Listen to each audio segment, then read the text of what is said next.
friends. So hear me out. First of all, I never fucking see that shrug emoji. No one else uses it. It's typed into my phone. If I type shrug with 2 G's, it just shows up. Same thing on my laptop. Like, I'll use it in work emails. Fuck it. So right away, I'm like, interesting.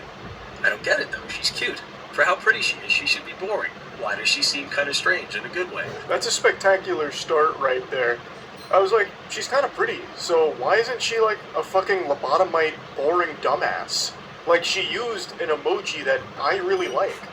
And she's pretty. Like, that doesn't make any sense. Pretty women can't have a personality, but you're like defying all of science right now. He just keeps going on about this fucking shrug emoji. He's talking about her bio on the dating site, and he just really fixates on that. That shrug emoji is like Cupid's arrow to this guy. He fell in love instantly when he saw it in her bio. I don't know why he thought it was a compliment to say that she's like strange and different in a good way because pretty women are like boring or whatever, insinuates that a pretty girl can't have a personality. I don't know what the thought process was with that approach, but it's definitely a bold play. I think you said something about live music. My job is actually live music. I play guitar and sing. I do about 25 shows a month. I know it sounds made up. I feel like I invented the job. It's ridiculous, but I live very comfortably. Life is good. I do play at a lot of retirement homes, and it's great for my self-esteem, Kels, as I am a big hit with women over 80. Time out. Technical foul here. He just dropped a redonkulous. He just said redonkulous. And then not only that, in his only second voice message here, he's already just calling her Kels. They're not even on like a first name basis. They're not acquaintances. These are 2 complete strangers, and he's already giving her like a nickname. What the fuck? Oh yeah, and just the night before I'd been This whole concert? It's a trap. Be aware of what we're dealing with. He's going to be charming, sympathetic. talking to one of my best friends in the world, Roxy. Just people that like match you and they just write hey. So if someone writes hey, I just write hi. And if someone writes sup, I go nothing much, you. And like people that match me and clearly haven't read my fucking bio, folks will match and be like, so what do you do for a living? I'm like, come on, Chelsea. Like, yeah, you're kind of cute, but I'm pretty damn sweet. Try harder. Why are you even talking about this? You're like trauma dumping on this complete stranger right now that you've tracked down from a dating app to try and communicate directly with because you didn't match with her. What the fuck is this? Now you're just going on about like, dating apps are so weird. People just say like, hey. So then I'm like, hi. You don't know how to have a conversation. You didn't read the bio that I painstakingly typed up. I spent a long time on that bio and now I'm offended. Ridiculous. Redonkulous. I don't know. It's just to see someone mention that in a bio, I'm like, thank you. I can see you feel the same as me. Yeah, people, I always think that effort should match interest in dating. So if you're curious if someone's interested or not, remember that scene with Justin Long and What's-Her-Face in that movie about dating? Is it he's just not that into you? And he's like, if the guy's interested, he will call. And it's true. So I found a line a couple of years ago where it's like, effort will always match interest. It will show you how interested someone is. And like, I'm pretty goddamn sweet, and I am not that lonely, bored, or horny. I'm not going to take breadcrumbs from someone if I want a sandwich. So if someone hits me with a hey or hi, you can go fuck yourself. He's just sounding like a complete unhinged asshole here. It's not that deep. What do you mean they can just go fuck themselves? No one's even, like, what does this have to do with anything in this situation? This isn't even flirting. This is just blurting. He's just blurting out all of the most nonsensical shit in his head right now to a complete stranger. And not only that, this is probably not even his first take. I bet he recorded this like 10 times until he had one that was like, this is the one. This was smooth. And that's what we got here. We got the final product. This isn't even like the first draft, I doubt. That's mind-blowing. I'm worth more. Damn it. This is where the Kelly Clarkson song comes in. Yeah, no, your bio is just, there was so much intentional effort put in, and honestly, the more I scroll down to the pics, I'm like, this does not match up. I don't want to sound like an asshole. Like, attractive people can also be interesting and funny, but it's just incredibly rare. I speak for myself, because I'd like to consider myself one of those. That's the end of Chapter 2 from the voice memos, but don't worry, there's still a finale, and it's the extended director's cut. The next one's over 5 minutes long. Also, he doubles down in this whole, like, yeah, you're, like, pretty, but you have a personality, which that just does not happen. I don't know why he thinks that that's some kind of, like, grand compliment. It's very odd. Now, before playing the 5-minute, 30-second monologue here, He must have seen that she listened to it. He's like, gotcha! Yeah, I gotcha! Red-handed, you listen to it. Curiosity got the better of you. And then she says, dude, so you saw me on Bumble and found me on Facebook? How? Clearly very creeped out by it, understandably. And then he goes, oh, I honestly just typed in Kelsey and I guess I got lucky. I figured because you put live music we might have some friends in common or something. I blame Zuckerberg, and then laughing emoji. Which contradicts everything that he said here, because he's constantly talking and referencing her bio, which I think is referring to her dating profile bio, especially because he does mention, like, online dating with haze and highs and shit. So I don't even know why he thought that would somehow save the situation. Like, she'd be fooled by it. For the love of fuck. I was like 2 minutes into one, and it was awesome and funny, and I was so proud of it, and then someone called me again about a gig this evening, and it's like, you know that thing where your friends know you're busy or you're going on a date or something, and then that's when they decide to call? Jesus Christ. Excellent. Chef's kiss. This is how you start a romantic message. Ah, for the love of fuck. I was in the middle of something spectacular. You were gonna love it, Kels. You were gonna love it. Trust me.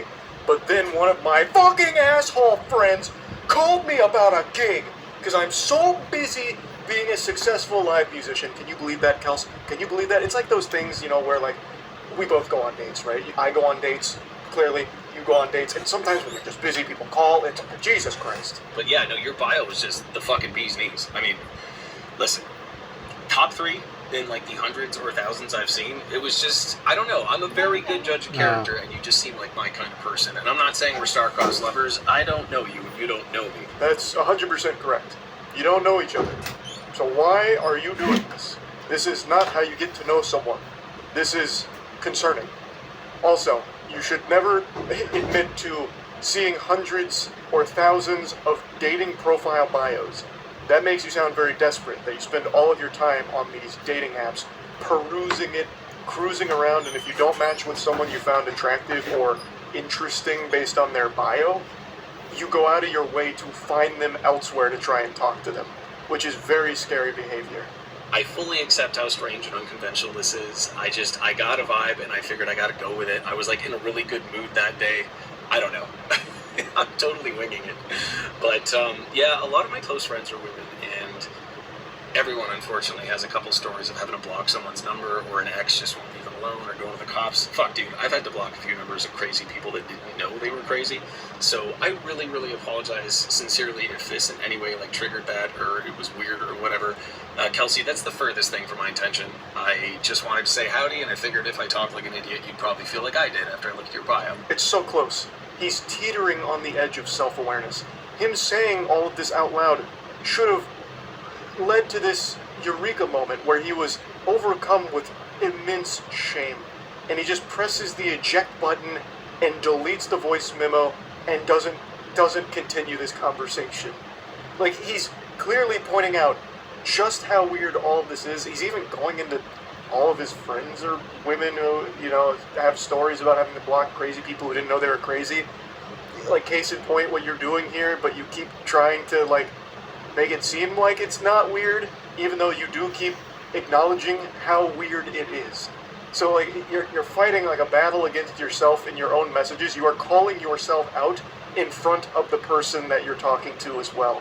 It's really weird. Oh, okay. It's not fair. You've seen mine, or sorry, I've seen yours and you have not seen mine. If you want, I will screenshot my Bumble bio. I'm quite proud of it. I think it's pretty fucking good. It represents me well. And, what else would I want to know if I was you? Gee, I'm like 6 feet tall, pretty damn handsome. I'd give me like a 7. No, like a 7.5 out of 10 looks-wise. I mean, to my knowledge, no one has dated me for my abs or my hair. I'm guessing it's because I'm funny and honest and clearly very humble and go to therapy and emotionally intelligent. It's not a job interview, bro. You don't need to be giving your resume here. Brother, just stop.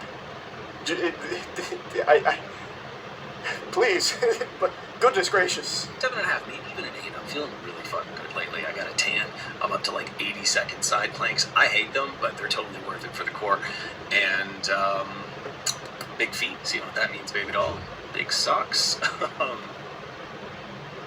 You're scaring me. You are scaring me. Why would you do that? What?